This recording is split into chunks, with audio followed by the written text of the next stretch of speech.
The title is, do you have a future? Not me, you.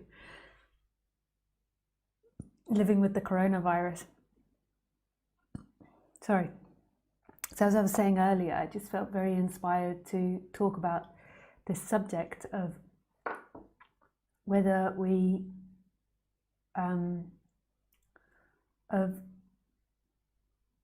well, I don't want to talk about whether we do or we don't have a future with the coronavirus. We don't know what's going to happen with the coronavirus. But what I wanted to talk about is like how you've lived your life with an image of a future. That you've always lived your life as if tomorrow is going to exist. Whereas it's always been uncertain. It's just that our society has been very stable, that it seemed like it was predictable. But in actuality, there's always been insecurity or uncertainty, not insecurity in the person, but uncertainty in the society. We don't know what's going to happen, whether there's a disease, whether there's a war, all these different types of things.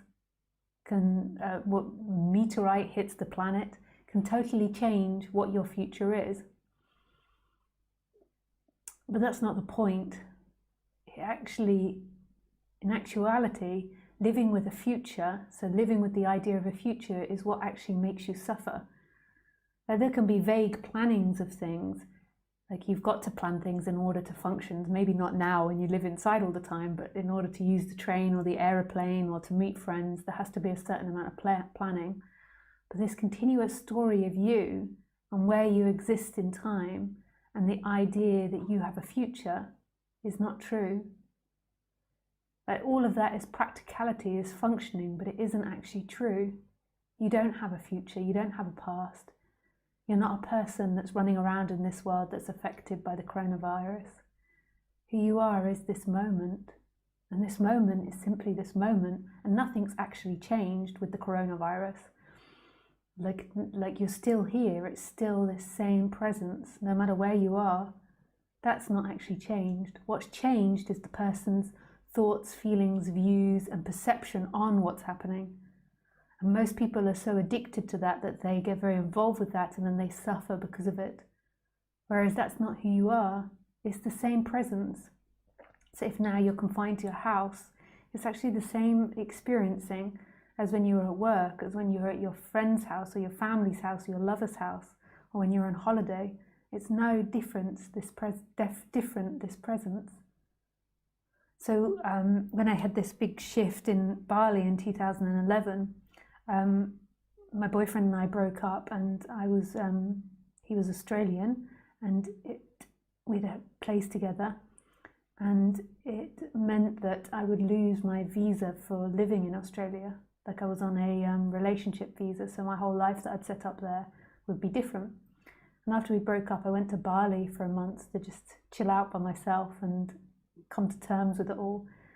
And even though there were moments of great sadness in the person about what was being lost, there was this deep, deep sense that there was the same presence no matter where I went, whether it be in Australia, Bali, England, the moon, whether I be inside, outside, have my dogs, I had to leave my dogs as well, be with Roger, that was my ex-partner, all of it, that was irrelevant. It was the same I am, it was the same presence. It's beautiful. And there was such a deep knowing of that in a way it wasn't any different. There wasn't any difference. And that's the same with this coronavirus. So if you've got lots of fear and nerves coming up about the coronavirus, like everyone's bound to get that. There was a moment today or yesterday, maybe it was today, where I just suddenly realized the enormity of it. Like, they're so big. And so there's bound to be moments, but if you're having lots of fear or lots of anxiety about what's going to be your future or what's going to come, or being at home with your family or looking after the kids, whatever it is, it's the same presence, and that's your happiness, that's your freedom. It's never in what happens, it's never in going on holiday or doing lots of different things or having lots of friendships. That's the person's sense of pleasure and pain, but pleasure and pain come and go. And then something like a world pandemic, I can't say this word very well, pandemic, pandemic comes along, and then you're isolated. And none of it matters. So maybe you have stocks, or maybe your business is going bankrupt. It's the same for everyone. Everyone's in the same boat. But there's presence here, and that's all that's important. So when you go off into that world, obviously there need to be practical planning, and also I wouldn't ignore emotions, like give them some space, but at the same time, nothing matters here. This is free.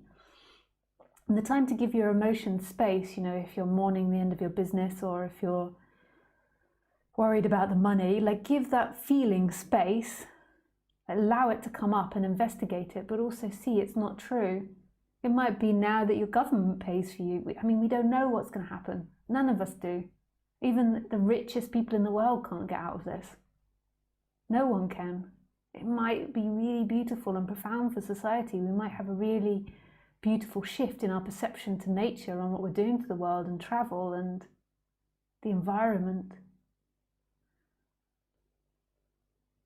So this is your opportunity. Like, this is like a retreat for everybody. Everybody gets a retreat.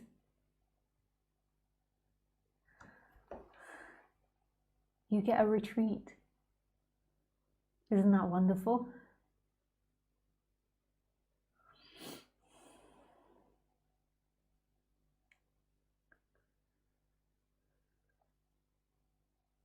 This type of thing, like having the virus, what's so wonderful about it is you can see that, like, all your worries and fears aren't true.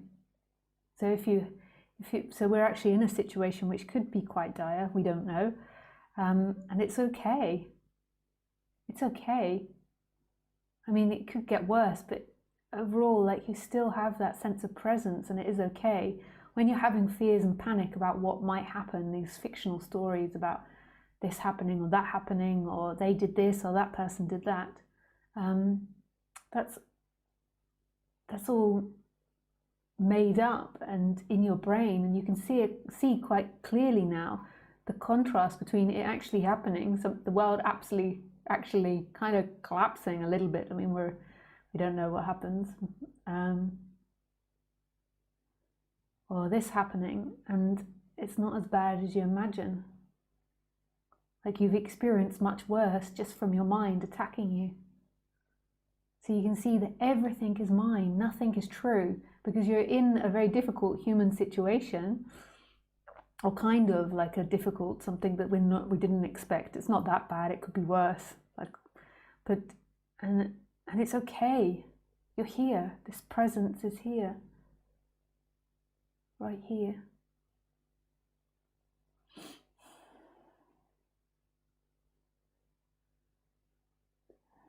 It's beautiful.